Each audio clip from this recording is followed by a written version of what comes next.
SLST যে বিজ্ঞপ্তি এসেছে সেটা দেখে আমার মনে হচ্ছে যে এসএলএসটি গেজেট না হয়ে হার্ট অ্যাটাকের প্রেসক্রিপশন হওয়া উচিত ছিল।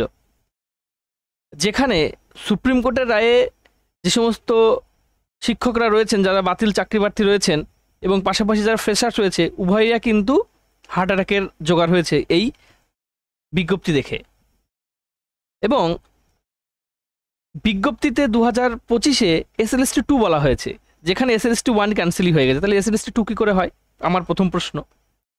এবার বলবো যে এই যে গেজেট, এই গেজেটের যে নাম্বার বিভাজন রয়েছে, সেক্ষেত্রে দেখা যাচ্ছে যে আমাদের একাডেমিকের জন্য 10 ধার্য করা হয়েছে। তারপরে হচ্ছে ক্লাস এবং ডেমনস্ট্রেশনের জন্য ধরা হয়েছে 10 এবং 10 20, তাহলে হলো 30। আর 60 নাম্বার ধরা হয়েছে এমসিকিউ এক্সামিনেশন, আর 10 নাম্বার হচ্ছে এক্সপিরিয়েন্স। তো এই যে জিনিসটা রয়েছে, আমি প্রথমে বলবো যে ইন্টারভিউ এবং এক্সপিরিয়েন্স নিয়ে যে 30 নাম্বার রয়েছে, তো প্রথমে যে 10 নাম্বার রয়েছে, এই 10 নাম্বারটি হলো যারা এতদিন চাকরি করেছে। তো যদি এই এক্সপিরিয়েন্সটা এর আগেও যখন পরীক্ষা হয়েছে 2012 সালে, সেখানে কিন্তু প্রতি বছরে 0.5 করে ছিল এবং সর্বোচ্চ 5 নাম্বার, অর্থাৎ 10 বছর থাকলে তবে 5 নাম্বার পাওয়া যেত। কিন্তু বর্তমান যে গেজেট, সেখানে দেখা যাচ্ছে 10 নাম্বার দেওয়া হয়েছে প্রতি বছরে 2 করে, অর্থাৎ 5 বছর কেউ যদি চাকরি করে থাকে, সেক্ষেত্রে teacher, para teacher, permanent teacher, তো তারা 10 নাম্বার পাবে। তো এখানে যেটা আমার বলার, যে যারা আপার প্রাইমারিতে রিসেন্টলি পেলো, তারাও তো ফ্লাপ করবে সেখানে নবম দশম একাদশ পাওয়ার জন্য, এবং তাদের যেহেতু যোগ্যতা এখনও তৈরি হয়নি 10 নাম্বার পাওয়ার যোগ্যতা, তো আগের যারা প্যারা টিচার রয়েছে বা যা কিছু, তারা কিন্তু 10 নাম্বার করে পাবে। এবং এই যে যাদের চাকরি বাতিল হলো, তারা কি করে 10 পাবে? কারণ সুপ্রিম কোর্টের রায়ে বলাই আছে যে নতুন করে ফ্রেশ রিক্রুটমেন্ট করতে হবে এবং সেখানে কোনো গ্রেস মার্ক বা কোনো কিছু এক্সট্রা প্রিভিলেজ দেওয়া যাবে না। সেখানে কিন্তু রাজ্য সরকার বা কমিশন 10 নাম্বার কিন্তু দিতে চলেছে। এক্ষেত্রে দেখা যাচ্ছে যে কোর্টেই কিন্তু এই ব্যাপারটি নিয়ে আবারও কিন্তু কেস হবে, এবং এই গেজেটের এই জায়গাটা কিন্তু পরিবর্তন হবেই আমার মতে। এবং আরেকটি কথা আমি বলবো যে 2016 রিক্রুটমেন্ট 2016 নিয়মে হবে, এবং তার পরবর্তী 2025-এর আরেকটু কিছু ভ্যাকান্সি বৃদ্ধি করে যে নিয়োগটা করার কথা বলছে, একসঙ্গে দিয়ে দেওয়া হয়েছে।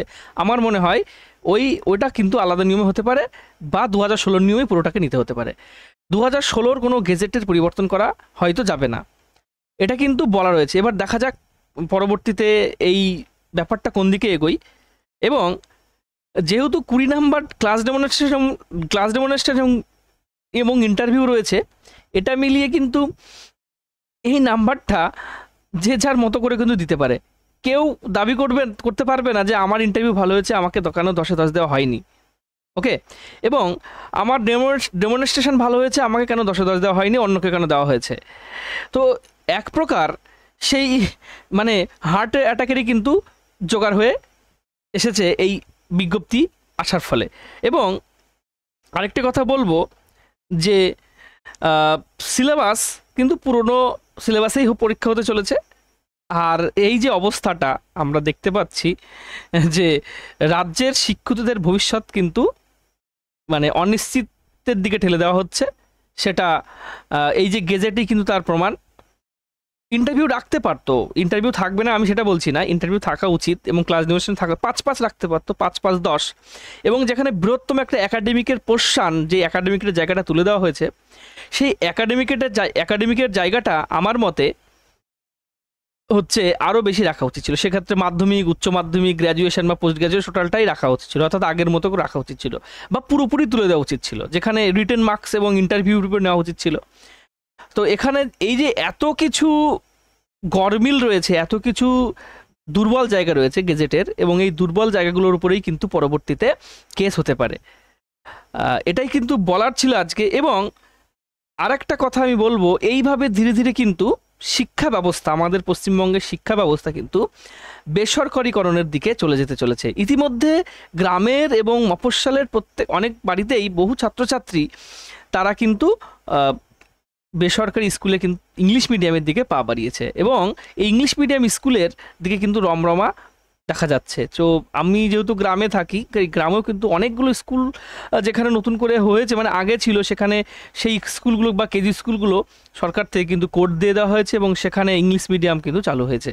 তো সেখানেও স্টুডেন্টের একটা বেশ বড় অংশ ওই সমস্ত বিদ্যালয়গুলিতে যাচ্ছে। সেক্ষেত্রে সরকারি বিদ্যালয়ের সংখ্যা ক্রমশ কমতে চলেছে এবং যেহেতু ছাত্রছাত্রীর সংখ্যা কমছে, তাহলে পরবর্তীতে কিন্তু শিক্ষক নিয়োগের যে জায়গাগুলো সেগুলো কিন্তু থাকছে না।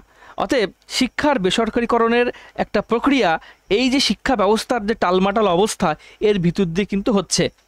এবং আরেকটা কথা বলি যে এর ভেতর দিয়ে তোমাদেরকে অনেকেই অনেক রকমভাবে ডিমোটিভেশন করার চেষ্টা করবে যে পরীক্ষা হবে না, নিয়োগ হবে না, দুর্নীতি হবে। একটা কথা আমি বলি, পরীক্ষা তো হবেই।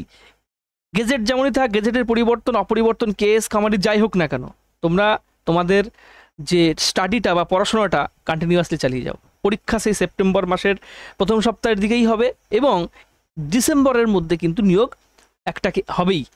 এবং এরপরে যে আপার প্রাইমারির একটা নিয়োগ, সেটাও কিন্তু হতে চলেছে। তো এটাই আমি বলছি এইটার ভিতর দিয়ে, এই কথাটার মধ্যে দিয়ে। তো আজকের ভিডিওতে এইটুকুই। তোমাদের যদি কোনো কিছু জিজ্ঞাসা থাকে তো জিজ্ঞাসা করবে কমেন্ট বক্সে, আমি অবশ্যই উত্তর দেওয়ার চেষ্টা করবো। এবং তোমরা যারা জিওগ্রাফির প্রিপারেশান নিতে চাও, নবম দশম একাদশ দ্বাদশ এবং আপার প্রাইমারি যে 25 নম্বরের পরীক্ষা নতুন গেজেট অনুসারে যেটা হতে চলেছে, তো তার জন্য তোমরা আমার সঙ্গে যোগাযোগ করতে পারো। আমার যোগাযোগ নম্বর 8250769394 এবং আমাদের যে অফলাইন কোচিং সেটা হলো চাকদা এবং পায়রাডাঙ্গা নদিয়াতে। তো তোমরা যারা ক্লাস করতে চাও আমাকে যোগাযোগ করতে পারো। ধন্যবাদ সবাইকে।